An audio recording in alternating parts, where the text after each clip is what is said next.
गिरी बापू, पेमपुरी बापू, मोहनपुरी बापू, स्टेजना सौ आगेवानो, आप सौ वागाहाण, बोतड़ाऊ, कोड़ा, वारा, मियाल, विटलिया, सौरखा, करबूल, नाना मिश्रा, मोटा मिश्रा, आजावाड़ा, नारोली, रामपुरा, आत्रोल अने रड़का आ तमाम गामोना सर्व समाजना मारा वडीलो, युवान भाईओ अने बहनों तमाम આગેવાનોએ વાત કરી। મારે વિશેષ વાત નથી કરવી, પણ આજ ગરમીનો એટલો સ્કોપ પેલો છે અને અત્યારથી કરીને જ ઉનાળાની શરૂઆત એ થઈ ગઈ હોય એવું લાગે છે। આ પિંપળ વનમાં બેઠા છીએ અને ગામની અંદર ને બધા બીજા પ્રસંગો પણ છે અને મારે લાંબી વાત ના કરતા 5 મિનિટમાં આ મીટિંગનું કામ આપણે પૂરું કરશું।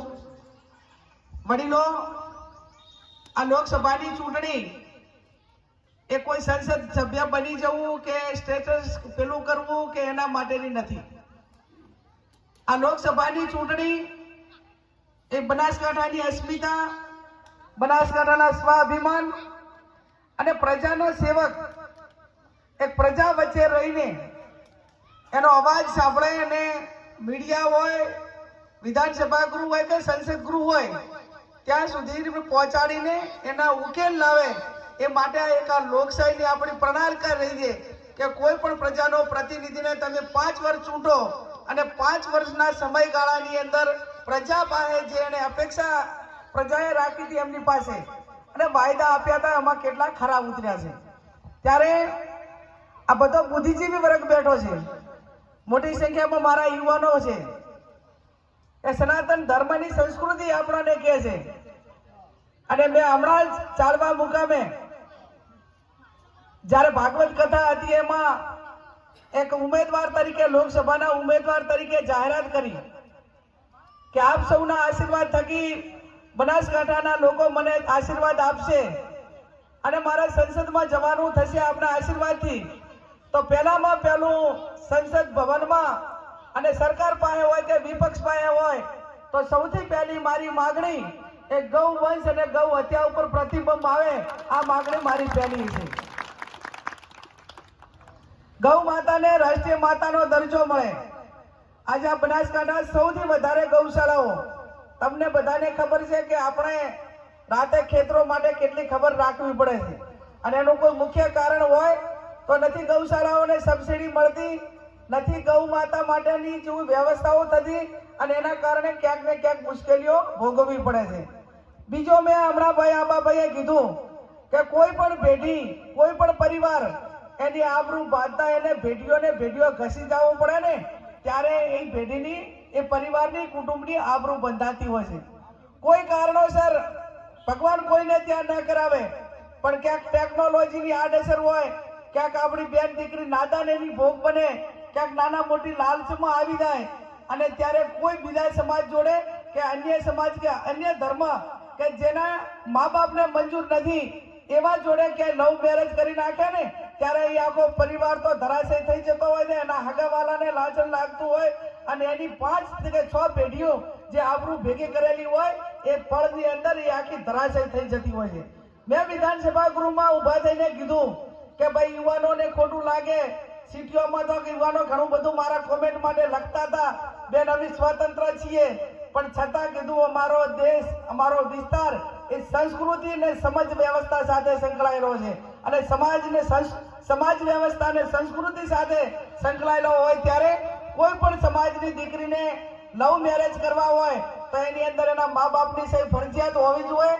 એમાં પંચમાં ગામના જ 5 જણા પંચ કેસમાં હોવા જોઈએ અને એ દીકરીના લગ્નની નોંધણી ગામનો તલાટી જ કરવો જોઈએ। આવું કાયદામાં સુધારો લાવો જેથી કરીને આ તમામ પ્રકારની વાતો અટકી જાય।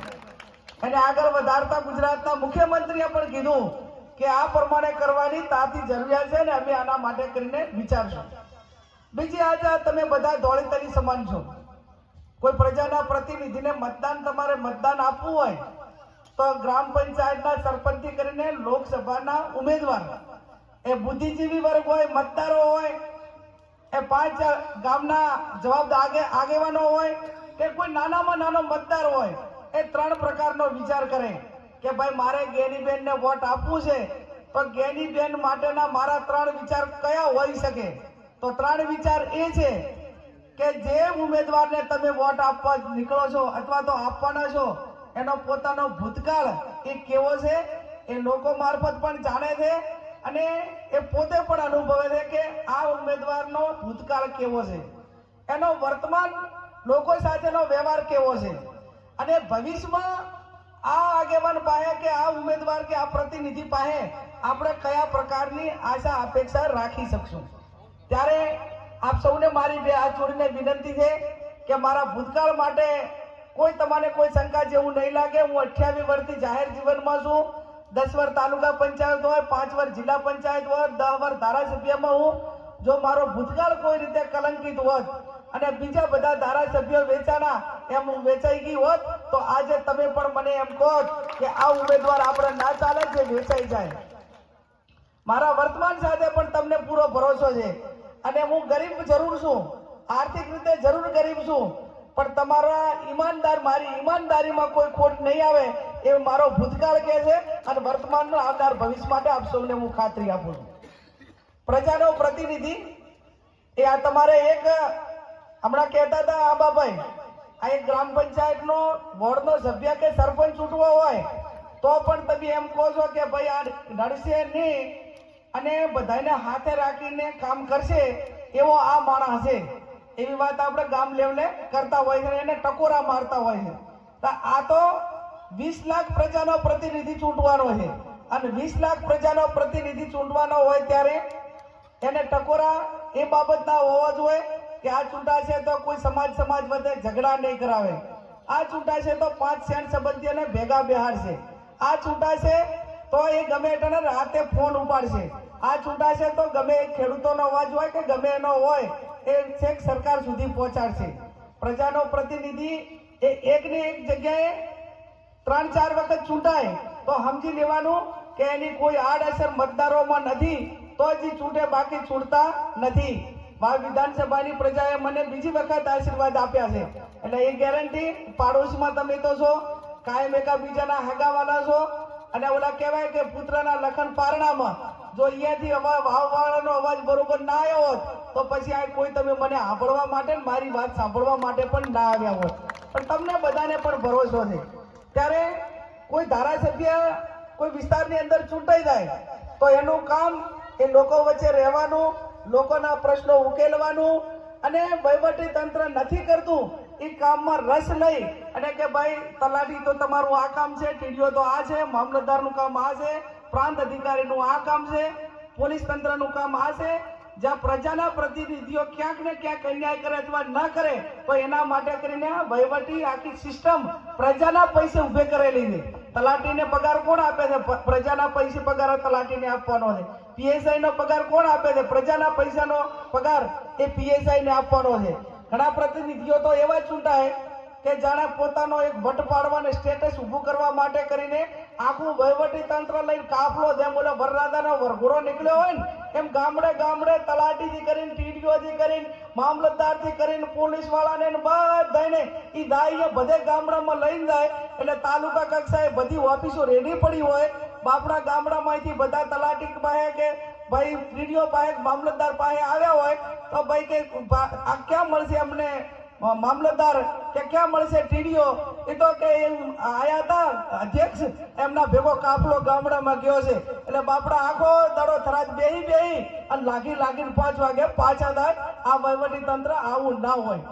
વહીવટી તંત્રની ઓફિસે બેસીને કામ કરવું પડે અને તો જ એને નાના મોટા ગામડામાંથી લોકો આવેલા હોય એને ન્યાય મળે. ત્યારે મારે આપ સૌને વિશેષ નથી કહેવું, તમામ પરિસ્થિતિથી આપ વાકેફ છો. હું તમને એટલી ચોક્કસથી ખાતરી આપું છું કે તમારા બધાના આશીર્વાદ થકી લોકસભામાં જવાનું થાય તો મેં અગાઉ કીધું એ પ્રમાણે તમામ પ્રાણ પ્રશ્નો એ મારા એક વહીવટી અનુભવના આધારે જે કંઈ કરવાનું હશે એ પૂરું દિલથી કરવા માટેની આપ સૌને હું ખાતરી આપું છું. અને બીજું એટલું ચોક્કસ કહીશ કે મારી લડાયક સ્વભાવ એ કાયમી વહીવટી તંત્ર સામે રહ્યો છે. કોઈ પણ વહીવટી તંત્ર, ચાહે પોલીસ વિભાગ હોય કે કોઈ પણ વિભાગ હોય, જ્યારે કોઈ ગામના આગેવાનો હોય કે કોઈ નાનામાં નાનો માણસ હોય અને એને અન્યાય કરે ત્યારે અન્યાય માટે લડી લેવાનો સ્વભાવ એ કાયમી મારા માટે રહ્યો છે અને આવનાર સમયની અંદર પણ એનો એ સ્વભાવ લોકો માટે કરીને મારો લડવા માટેનો રહેશે. આપ સૌ મોટી સંખ્યામાં હાજર છો. 15મી તારીખે ફોર્મ ભરવાનું છે.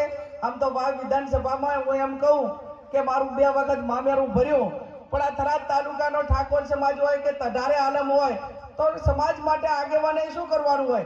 સમાજ માટે વર્ગ વિગ્રહ ઉભા ના કરવાના હોય. એ સમાજે કોઈ બીજા સમાજે નાના મોટી ભૂલ કરી હોય તો એનો વાતનું વતેસર કરીને બીજા સમાજને હેરાન ના કરવાનું હોય. મેં આ જેટલા ગામના નામ લીધા એ તમામ ગામોની અંદર હું આવેલી છું અને ગામમાં આવીને મારું કામ શું હતું કે ભાઈ સમૂહ લગ્નમાં જોડાઓ, ભાઈ વ્યસનમાંથી મુક્ત બનો, ભાઈ શિક્ષણ માટે કરીને ફાળો આપો અને કોઈ પણ સમાજ મોટા સમાજો હોય એ સમાજમાં વ્યસન મુક્તિ થશે, શિક્ષિત થશે તો જ એ સમાજો સુધરશે અને સુધરશે તો જ બીજા સમાજોને ક્યાંક ને ક્યાંક આડકતરી રીતે ક્યાંક નાના મોટું નુકસાન થતું હોય એ ક્યારે અટકે કે પોતે શિક્ષિત હોય અને નાના મોટા ખર્ચાઓમાંથી બહાર નીકળી વ્યસન મુક્ત બને તો પણ બીજાને ક્યાંક ને ક્યાંક મદદ કરે. એટલે આપ સૌને મારી 2 હાથ જોડીને વિનંતી છે કે આપણા બધા જ આગેવાનોએ આપણા વચ્ચે કાયમી કામ કર્યું છે. મેં તો જાહેરમાં કીધું હતું કે ભાઈ પરબતભાઈને ટિકિટ આપતા હોય તો અમે કોઈ ઉમેદવાર નથી, અમારે લડવું નથી, અમે બધાએ જે કઈ હશે એ ખીચડીમાં ઢોળાશે, જેટલું થાય એટલું પરબતભાઈના બધા કામ કરશે પણ કોઈને નડશે તો નહીં. આટલી ગેરંટી તો પાકી હતી અને એ આપણો સ્વભાવ કાયમી આ બાજુના બધા જ આગેવાનોનો, ભાજપ હોય કોંગ્રેસ હોય, ચૂંટણા પછી એ હર હંમેશા પોતપોતાનું કામ કરે, એકાબીજાને નડવા માટેનું ક્યારેય કામ કરતા નથી. અને આ તો એક જ ઠેકાણે જે રાણો કે ઉદયપુર એવું કાંક છે ને, શું કે બાબુ હે એવી કાંક કહેવાય છે ને, કોઈ રાણો કે ઉદયપુર. મારું કરો, મારા હિયારીનું કરો, મારા પટ્ટાવાળાનું કરો અને હું જે કરું એ જ હાચું, તમે એટલે કાંઈ નહીં. એટલે આ બનાસકાંઠાની અસ્મિતા માટેની લડાઈ છે.